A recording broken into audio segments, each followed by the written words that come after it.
Have you ever wondered what separates a brilliant business strategy that just sits on a shelf from one that completely transforms a company? Well, it's not just the plan itself. It's this final, absolutely critical step that builds the bridge between an idea and a real-world result. So let's dive in and figure out what that is. So picture this. You've spent months, maybe even a year, doing all the analysis. You've sat through countless meetings, and finally, you've created the perfect strategy.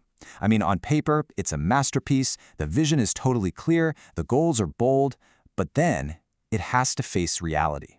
And that's when the perfect plan can start to, well, fall apart. And this is the million-dollar question, right? Why? Why do so many of these carefully built, intelligent plans just crumble the second they get put into action? It's a huge problem that hits businesses of every size. And the answer? It's all about what happens after you've made the plan. You've probably seen these problems 1,000 times. Projects take way longer than you thought. Something totally unexpected happens in the market. Different teams aren't talking to each other. People aren't even sure what their most important tasks are. And maybe the worst part? There's no system in place to even see if you're on track until it's way, way too late. It's pretty much a recipe for disaster. Okay, so to figure out how to fix this, we need to zoom out and look at the entire strategy journey. It's not just a straight road from point A to B. It's really a continuous, 5-step loop. And it's a loop that a surprising number of companies never actually finish. So most organizations, they're pretty familiar with the first 3 steps, right? You do your analysis, you formulate the strategy, and then you try to implement it.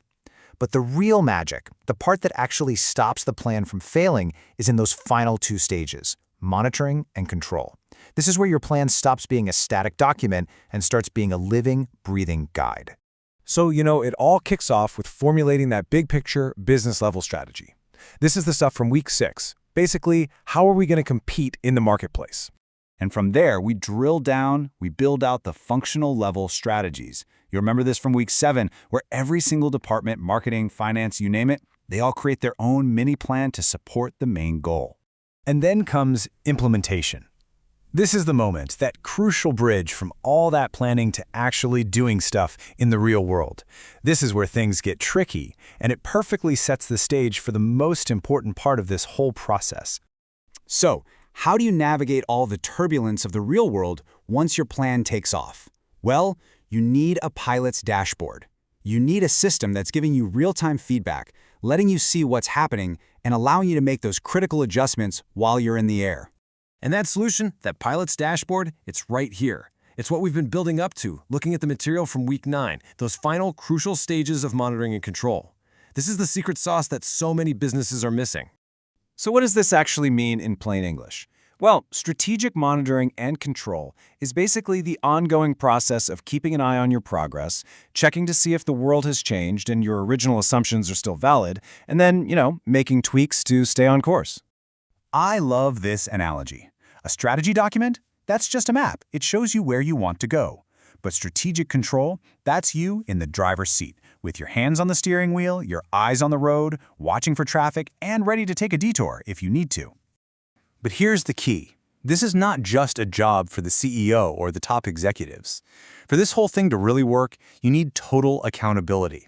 Effective control has to be woven into the fabric of the organization at every single level.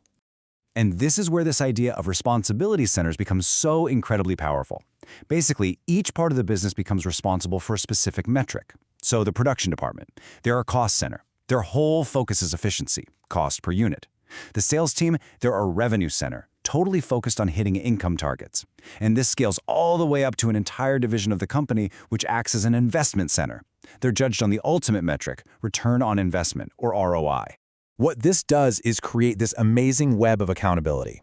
Every single little metric, from the cost to make one item on the factory floor to the weekly sales numbers, it's all designed to feed into the overall health of the strategy. It creates a direct, measurable line from the vision in the boardroom right down to the day-to-day work everyone is doing. So let's bring this all home. The whole point of this entire control system is to build a rock-solid bridge over that really dangerous gap, the one between a beautiful plan and the messy reality of execution. I think this quote just nails it perfectly. A strategy without a control system is not a strategy. It's just a wish list. That control system is what gives your plan teeth. It's what makes it real and not just a dream. So when you boil it all down, strategic control is the thing that turns a dusty, static document into a dynamic, living guide. It gives you the power to pivot and adapt. It makes sure you're not wasting money or time, and maybe most importantly, it finally closes the loop, turning strategy from a one-time project into a non-stop cycle of getting better and better. And that brings us to the final question I want to leave you with. Think about your own company, or maybe even your own personal goals. Do you just have a map sitting on the passenger seat next to you? Or are your hands firmly on the wheel, actively steering your ship toward where you want to go?